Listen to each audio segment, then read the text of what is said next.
지난주에 요거는 지난주 했고요. 여기 잠깐만 복습하는 마음으로 잠깐 하고 넘어가겠습니다. 교회의 통일성 이게 정말 중요한데, 즉 우리는 하나님과 우리 교회가 서로 통일하고 우리 각자가 서로 간에 통일하는 하나 되는 이런 관계. 그래서 에베소 교회의 바울이 권면하는 것은 우리가 부르심에 합당하게 행하라, 또 겸손과 온유로 해라, 또 오래 참음으로 사랑 가운데서 서로 용납해라, 평안에 매는 줄로 성령이 하나 되게 하는 것을 힘써 지켜라 라고 말하고 있습니다. 생명길님 감사합니다. 반갑습니다. 릴리님 반갑습니다. 예. 안녕하세요. 안녕하세요. 반갑습니다. 바울은 에베소 교회 성도들과 우리가 분열하지 말고 하나 되어야 되는 이유를 뭐라고 했을까? 몸이 하나이고 성령도 한 분이시다. 그러니까 몸이 하나인데 몸이 분리될 수는 없지 않습니까? 우리는 한 소망 안에서 부르심을 받았다. 또 주도 한 분이시고 믿음도 하나이고 세례도 하나이다. 하나님도 한 분이시고 하나님은 만유를 통일하게 하시고 그 만유 가운데 계신다. 그래서 몸이 하나이고 주님도 하나이듯이 우리도 그렇게 하나가 되어야 된다는 것을 강조하고 있습니다. 예수 그리스도가 이 땅에 오셨다는 사실을 어떻게 설명했는가? 올라가셨으니까 내려오셨기 때문에 올라가신 것이 아니냐. 그러니까 오신 것은 분명하다. 또 바울은 에베소 교회 성도들에게 그리고 우리에게 직분을 준 이유가 무엇 때문이라고 했을까요? 성도를 온전하게 하도록, 또 봉사일을 하게 하도록, 그리스도의 몸을 세우게 하도록, 그것이 우리가 각자에게 직분을 준 이유가 되겠습니다. 요즘 혹시 우리 교회에 좀 이렇게 친숙하지 않은 얼굴, 조금 이렇게 낯선 얼굴들이 좀 가끔 보이지 않나요? 제가 이게 우리 요즘 성도들의 특성인데, 우리가 익숙하지 않은 분들에게 다가가서 먼저 말하는 것이 조금 이제 쑥스러운 그런 우리 이 시대인지 모르겠지만은, 이런 분들 오면 우리가 좀 가까이 할 필요는 좀 있지 않을까, 그런 아쉬움도 좀 있습니다. 제가 지난주에 그 예수 그리스도를 믿는 기독교인들의 상징으로 하는 그 표식을 했는데 그게 잘 안 보인다고 해서 제가 다른 사진을 이렇게 좀 위에다 올려놨습니다. 이게 뭐냐면은 여기에 익두스라는 그리스어를 쓰고 그리고 이 표시를 해두면은 이게 여기에 기독교인 있구나라는데, 익두스라는 뜻이 뭐냐 하면은 이게 익두스입니다. 이게 이제 그리스어인데 IX 이게 TH 발음입니다. US 우리말로 제가 영어로 하면은요, 이게 익두스는 예수님, 예수 지저스, 크리스토스 크라이스트, theos God, huos son, soter and savior. 그래서 예수 그리스도 하나님의 아들 구세주, 이 첫 글자를 따가지고 익두스, 이 익두스가 그리스어로 물고기란 말입니다. 그리고 물고기란 표식으로 이렇게 익두스를 썼는데, 익두스가 예수 그리스도 하나님의 아들 구세주, 이 표시입니다. 이걸 보는 사람들이 이 사람이 기독교인이구나라고, 이 물고기만 그리면은 이 사람이 기독교인이라고 그 당시에 표식을 할 정도로 박해가 심했다는 것 하나의 표식이 흔적이 될 수가 있습니다. 여기 둘리님, 구요원들과 함께 잘 논해서 지금부터 적금을 들어가지고 앞으로 10년 후에 저기 재현이가 다 큰 다음에 근데 성교실에 한번 꼭 가보시기 바랍니다. 그래서 MS에서 이 사진도 꼭 찍으시기 바랍니다. 네. 네, 뭐 허락을 하신다면 그때 저는 은퇴하겠지만 제가 해설자로 저도 자비로 참여를 하겠습니다. 예. 바울이 말하는 이방인은 에드노스로 하는데, 이 에드노스는 어떤 부류의 사람들일까? 지금 여기 이방인이란 말은, 바울이 말하는 이방인은 모든 비유대인말을 의미하는 것이 아니고, 이런 사람 의미가 이 안에 담겨져 있습니다. 마음이 허망한 것을 따라 행하는 사람들, 또 총명이 어두워진 사람들, 또 무지하고 마음이 굳어서 하나님의 생명에서 떠나 있는 사람들, 또 감각이 없어서 자신이 방탕하게 되어도 더러운 것을 욕심에 따라 행하는 사람들, 이런 사람들이 여기 이방인 또 이교도라고 그렇게 부류하고 있습니다. 그러니까 우리가 바울이 말하는 이방이라는 말 의미 속에는 반드시 비유대인을 말하는 것이 아니고 이런 부류의 사람들, 즉 험한 것에 마음을 두는 사람들, 이런 사람들을 여기에 이방인으로 표현하고 있다는 것을 우리가 좀 알 필요가 있습니다. 바울은 앞서서 언급한 이방인과 다른 삶을 위해서 어떻게 하라고 우리에게 권면했는가.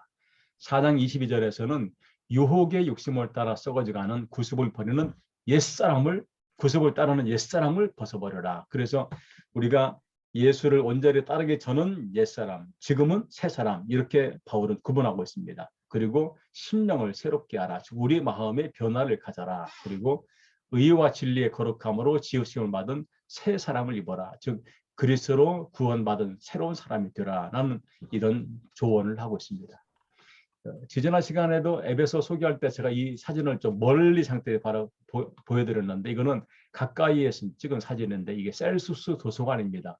이 당시에 도서관의 전경이 이렇게 되어 있고 이 도서관에는 상당히 많은 철학책들이 진열되었다는 기록을 갖고 있습니다.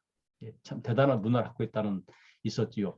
한번 생각해. 지금 우리가 생각하는 대로 공중목욕탕, 그 수세식 화장실, 뭐 이런 도서관, 뭐 이런 것들은 사실은 에베소가 이 당시에 그만큼 발전된 문명을 가졌다. 그 말의 의미는 반대로 타락한 사람들이 많았다고도 할 수가 있겠지요. 하나님을 따라 새로운 삶을 살아가는 에베소 교인들에게, 그리고 우리에게 바울은 어떻게 살기를 권면하고 있습니까? 바울이 여러 가지로 권면하는데 첫 번째는 거짓을 버리고 참된 것을 말해라. 또 분을 내어도 무엇을 짓지 말라? 죄를 짓지 말라. 화 안 나는 사람이 어디에 있겠습니까? 어떻게 다른 사람 화 안 날까요? 저도 화냅니다. 그렇지만 화내지만은 죄를 짓지 말고, 그리고 반드시 해야 될 것은 해가 지도록 분을 품지 말라. 즉 해가 그 다음 날에 되기 전에 그 분을 서로 풀어라, 그 말이지요. 또 마귀에게 틈을 두지 말라. 네 번째, 도둑질 하지 말라. 이것은 가난한 자를 구제하는 선한 일을 하라는 겁니다. 도둑질 하지 대신에 선한 일을 해라. 더러운 일을 입 밖에 내지 말라. 그 대신에 덕을 세우기 위해 선한 말을 해라. 사실은 뭐 우리가 뭐 제가 굳이 말하지 않아도 뭐 다 아시겠지만은 이 말이라는 것이 이게 무슨 뭐 별다른 것은 아닙니다. 그런데 싸움의 발달한데 이 말 때문에 그런 것이 아닙니까? 그래서 차라리 말을 삼가는 것이 더 좋을 수도 있고, 우리 할 수만 있다면 좀 덕을 세우는 말을 하는 게 좋다. 이게 바울의 권면입니다. 여섯 번째, 성령을 근심하게 하지 말라. 이 성령을 근심하지 하지 말라는 말의 의미는 이렇게 볼 수도 있습니다. 우리가 우리 마음속에 내가 이것은 하지 말아야지 라는 것은 성령님께서 우리 마음속에 하지 말라고 지금 지시를 하고 있다는 겁니다. 그런데 그걸 하게 된다 그러면은 우리가 거부하는 것이죠. 또 성령을 근심하게 하지 말라는 말의 의미는 하나님의 말씀을 따르지 않는 행위를 하지 말라, 이것도 됩니다. 그래서 우리가 구원의 날까지 인치심을 받았기 때문에 악독과 노함과 분냄과 떠드는 것과 비방과 악의를 버려라. 그리고 서로 친절하게 하며 불쌍히 여기며 서로 어떻게 하라? 용서해라. 이게 바울의 권면입니다. 여덟 번째, 교회 열매입니다.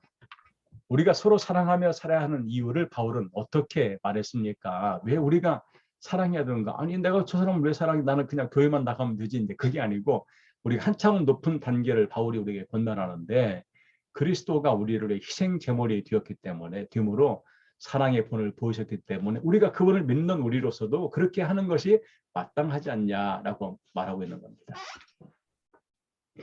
제가 이제 학교에서 강의를 하면은 이제 종종 이제 시험을 봅니다. 자, 그럼 시험을 보면은 답안지를 볼 때 좋은 점수는 누구한테 좋은 점수를 주겠습니까? 교수가 원하는 답을 쓴 사람에게 좋은 점수를 줄 수밖에 없습니다. 아무리 답안지에 앞뒤 빽빽히 쓰고 뭐 2장, 3장 쓴다고 해도 교수가 원하는 답을 쓰지 않으면 그 말짱 꽝입니다. 그냥 손만 아픈 헛고생을 하는 것이지요. 우리가 예수를 믿는 사람이라면은 그분의 행동, 그분의 삶의 모습을 따라가는 것이 마땅합니다. 왜? 그것이 우리가 해야 될 당연한 본분이기 때문에 그렇습니다. 그래서 바울은 에베소서 5장 2절에서 이렇게 권면합니다. 즉 예수 그리스도는 우리를 위하여 자신을 버리사 향기로운 제물과 희생 제물로 하나님께 드리셨다. 당신의 하나님께 희생 제물로 바쳐진 그 사랑을 우리에게 보여주니까 우리도 그렇게 해야 된다. 바울은 하나님을 믿는 성도로서 어떻게 행동하는 것이 좋은지를 권면합니다. 바울이 권면하는 하지 말아야 될 일과 마땅히 해야 할 일을 한번 정리해 보십시오. 그러니까 바울이 에베소서 5장 3절 4절에서 하지 말아야 될 것, 해야 될 것, 하지 말아야 될 것은 더러운 것, 탐욕과 누추함. 저는 여기에 우리 성경에 누추함으로 번역된 것이 이제 우리는 딱 누추함이라면은 뭐 초라한 집에 산다거나 또는 뭐 행색이 좀 이렇게 좀 별로 썩 깨끗해 보이지 않는 모습, 이게 누추함이라고 표현하지 않습니까? 어떻게 제 말이 맞나요? 틀리나요? 저는 그렇게 늘 생각을, 누추하다는 말의 의미는 행색이 좀 초라하다, 이게 이제 누추하다. 또 누추가 산다는 말은 좀 가난하게 산다, 뭐 이런 표현인데 왜 여기 누추함을 썼을까? 이게 어떤 의미일까? 원어 성경을 찾아보니까 원어 성경의 누추함은 아이스크로스테스, 이게 filthiness, 우리말로 하면 불결함, 더러움, 상스러움, 추악함, 이런 의미가 담겨져 있습니다. 그게 저는 누추함이라보다는 추악함이라고 표현한 게 더 낫지 않을까, 이제 그런 개인적인 생각입니다. 어쨌든 이런 어리석은 말, 희롱하는 말, 이런 것들을 가능한 멀리해라. 그리고 우리가 반드시 해야 될 것, 바울은 감사하며 살아라, 감사하라 라고 권면하고 있습니다. 그만큼 감사가 중요하니까 그러겠지요. 바울은 왜 에베소 교인들이나 우리가 하나님이 싫어하는 행위를 하지 말아야 된다고 했습니까? 하나님이 싫어하는 것을 우리가 하지 말은 이유, 그리스도와 하나님의 나라에서 기업을 얻지 못하기 때문에. 여기 이제 기업이란 말도 우리는 보통 기업이라고 하면은 회사, 뭐 사업체 이렇게 하는데 우리가 언뜻 생각하는데 이 기업이 정말로 성서는 무엇을 말할까? 이것도 이제 원어 성경을 찾아보니까 클레로노미아, 이게 inheritance, regularly the gift of God to his chosen people. 이 말은 기업, 유산, 그리고 우리 기독교인들의 쓰는 언어는 대체로 하나님의 선택한 백성들에게 주시는 하나님의 선물일 때 이 기업이라는 단어를 성경을 사용하고 있습니다. 그러니까 우리가 교회 밖에 사용하는 기업이라는 단어하고 교회 내에 사용하는 기업이라는 단어는 엄청난 차이가 있죠. 밖에서는 사업체를 말한다면은 우리 교회 그리스도인들이 사용하는 기업은 하나님이 주시는 하나님의 선물, 이것을 기업이라고 표현합니다. 우리가 하나님이 싫어하는 일을 하게 되면은 그리스도 하나님 나라에서 그 하나님이 주신 선물을 얻지 못하기 때문에, 그래서 하나님이 싫어하는 일을 가능한 멀리해라. 두 번째는 하나님의 진노가 임하기 때문이라고 5장 6절에서 말합니다. 우리가 하나님의 싫어하는 일을 하지 말아야 되는 것은 첫 번째, 하나님의 기업을 받지 못하기 때문에, 두 번째는 하나님의 진노가 임하기 때문에 그렇습니다. 네 번째, 우리의 신분이 과거와 현재가 달라졌습니다. 바울은 달라진 우리의 신분을 어떻게 표현하고 있습니까? 우리가 예수 믿기 전에는 어두움의 자녀, 그 다음에 예수 믿은 다음, 우리가 구원받은 다음 우리는 빛의 자녀. 왜? 하나님께는 빛이 있지 어둠이 있지 않습니다. 그래서 우리는 빛의 자녀이다 라고 분명히 우리에게 이 구분된 모습을 보여주고 있습니다. 바울은 빛의 열매는 어디에 있다고 했습니까? 빛의 열매. 그리고 우리가 하나님의 자녀로 빛의 자녀가 되었으면 열매가 있어야 합니다. 열매. 그 열매가 무엇이냐? 착함과 의로움과 진실함. 그래서 5장 9절에서 빛의 열매는 모든 착함과 의로움과 진실함이 있느니라 라고 그렇게 말하고 있습니다. 여섯 번째, 바울은 에베소 교인들에게 그리고 우리에게 무엇을 항상 시험해 보라고 했습니까? 그러니까 우리 스스로가 시험이라는 말은 점검해보라는 거지. 점검해보라. 무엇을 점검할 것이냐? 주님을 기쁘게 할 것이 무엇인지를 점검해보라. 왜? 주님을 기쁘게 하면 하나님의 기업을 선물로 우리가 받기 때문에, 그리고 하나님의 진노의 자녀가 아니고 하나님의 빛의 자녀로 살기 때문에, 그래서 이렇게 바울이 당부하고 있습니다. 그래서 5장 10절에 주를 기쁘게 할 것이 무엇인지 시험하여 봐라. 여기 시험하여 봐라. 이것을 원어로 도키마존테스, 이게 discerning, probing, 즉 식별해봐라, 확인해봐라. 그러니까 주님을 기쁘게 하는 것이 무엇인지를 식별하고 확인해라.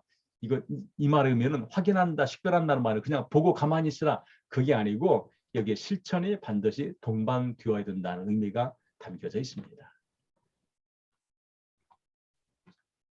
빛의 자녀이며 열매 맺는 성도로서 반드시 실천해야 될 일이 무엇이라고 했습니까? 우리가 반드시 빛의 자녀로 해야 될 일은 우리는 어두움의 일에 참여해서는 안 된다. 그래서 너희는 열매 없는 어둠의 일에 참여하지 말고 도리어 책망해라 라고 말하고 있습니다. 한국에는 반문화가 참 발달이 되어 있습니다. 제가 연희동에도 제가 지금부터 이 교회에서 하고 지금 이제 끝난 다음에 여기서 가게 되면 9시 한 10분쯤 가게 되어도 여기 길거리에 사람들이 엄청 많습니다. 휴일날 같은 날은 말할 것도 없습니다. 어떤 때는 제가 10시 반쯤 이렇게 갈 때도 있습니다. 목요일날 같은 날은. 가다 보면 길거리에 젊은이들이 얼마나 이제 많은지 모르. 연희동보다 연남동 가면 더 많습니다. 그래서 제가 늘 생각이 아니 왜 한국에는 이렇게 야밤에 활동하는 사람들이 많을까? 제가 살았던 미국이나 필리핀에는 이게 밤에 돌아다니는 사람들은 이상하게 봅니다. 그리고 사건이 나죠. 꼭 밤에 납니다. 그러니까 밤에 사건이 나는데 그때 일반 사람들이 뭐라고 하냐면은 그러게 뭐하러 밤에 돌아다녀? 이렇게 말하는 거죠. 이 밤은, 즉 어두움은 늘 문제가 있는 쪽을 표현합니다. 어둠 속에는 범죄도 있고 거짓도 있고 추악함도 있고. 빛에는 그런 게 없습니다. 그래서 바울은 우리에게 어둠의 일에 참여하지 말고 빛으로 살아라 라고 말합니다. 5장 11절 봅니다. 너희는 열매 없는 어둠의 일에 참여하지 말고 도리어 책망해라 라고 말합니다. 여기 원형극장이죠. 바울이 여행했던 에베소의 원형극장이 이건 이제 뒤에서 이제 찍은 사진인데 참 대단하지 않습니까? 여기서 이제 뭐 공연도 하고 뭐 그렇게 했습니다. 이 말의 의미는 에베소가 문명이 발전하고 돈이 많다 보니까 그 시 당국에서 백성들의 시민들에게 뭔가 볼거리를 많이 제공해야 될 필요성이 있었던 거지요. 그래서 이런 문화가 많이 발전해 있습니다. 교회에 깨어있는 모습입니다. 에베소 교인들과 우리가 깨어있는 성도가 되기 위해 하지 말아야 될 것과 해야 할 것을 또 말합니다. 하지 말아야 될 것과 해야 될 것. 지혜 없는 자와 같이 하지 말고 지혜로운 자와 같이 세월을 아끼라. 어리석은 자가 되지 말고 주의 뜻이 무엇인지 이해를 해라. 술 취하지 말라. 성령 충만함을 받으라. 여기에서 저에게 이유를 제기하는 분이 있습니다. 언제 예수님이 언제 성경에 술 마시지 말라고 한 적이 있냐. 술 취하지 말라고 했지. 제가 그 말을 듣고서 그러면 일반 사람들이 술 취하지 않도록 술 마시는 사람이 과연 몇이나 될까 그 생각을 했습니다. 네. 저는 이제 여러 가지 중에 제가 또 하나 연구하는 분야가 이제 그 알코올 중독 분야인데 알코올 중독은 늘 처음에 시작은 호기심에 시작하다가 이게 하나의 기본 전환이다가 나중에 습관이 되다가 이제 중독이 되어버리는 이런 모습이 이제 되어가는 단계입니다. 그러니까 이게 술 취하지 말라는 말의 의미는 다분히 술 마시는 것을 가능한 삼가라라는 의미도 이 안에 담겨져 있습니다. 이게 저 해석입니다. 지금 여기 보이는 것도 항구로 통하는 이 길입니다. 참 반듯하게 잘 만들어져 있어요. 이게 에베소 당시에 만들어져 있는 이 도로입니다. 에베소 교인들과 우리가 성도로서 반드시 무엇을 할 것을 권면했습니까? 세 가지 것, 반드시 해야 될 것. 마음을 다해 찬송하는 삶을 살아라. 두 번째, 범사의 하나님께 감사해라. 세 번째, 피차라면 서로 간에 복종해라. 그냥 이게 순종해라가 아니고요. 복종해라. 이게 썸미션, 나를 다 포기해라 이 말입니다. 이게 우리 성도 간의 관계로서 해야 될 것이라고 이렇게 표현하고 있습니다. 여기 보이는 것은 에베소에 있는 티리아노스 황제를 기념하는 티리아노스 우물터인데 이 당시 이렇게 우물터가 거대한 게 있었습니다. 그만큼 많은 사람이 살았다는 얘기죠. 부부 관계를 어떻게 할 것이냐. 아내는 남편에게 복종하는데 남편을 존경해라. 근데 이제 더 중요한 게 있습니다. 우리가 저도 이제 남성인데 저도 똑같이 반성하겠습니다. 남성들이 이것만 봅니다. 고봐라 성경에 남편에게 복종하라고 했지 왜 안 하느냐. 그런데 남편에게 뭐라고 했냐면은 남편들아 그리스도께서 교회를 사랑하시어 자기 몸을 내어주신 같이 내 아내를 사랑해라. 저는 이게 더 무겁게 느껴집니다. 아내를 사랑하는데 어떻게 사랑할 것이냐. 예수님이 교회를 위해 자기 몸을 희생했듯이 그렇게 희생하는 마음으로 사랑해야 되지. 부인에게 무슨 뭐 권리 주장하는 그런 어리석은 모습을 하지 말라라고 말하고 있습니다. 이성윤 부교님 어떻게 생각하시나요? 자녀와 부모 간의 관계를 어떻게 유지해 가라고 권면했습니까? 자녀들은 부모에게 주 안에서 순종해라. 또 공경해라. 부모는 자녀에게 노엽게 하지 말고 주의 교훈과 훈계로 양육해라 라고 말합니다. 저희 친구 중에 김치를 안 먹는 친구가 있습니다. 근데 이 친구가 김치를 안 먹게 된 동기를 말하는데 그게 참 마음에 와닿더라고요.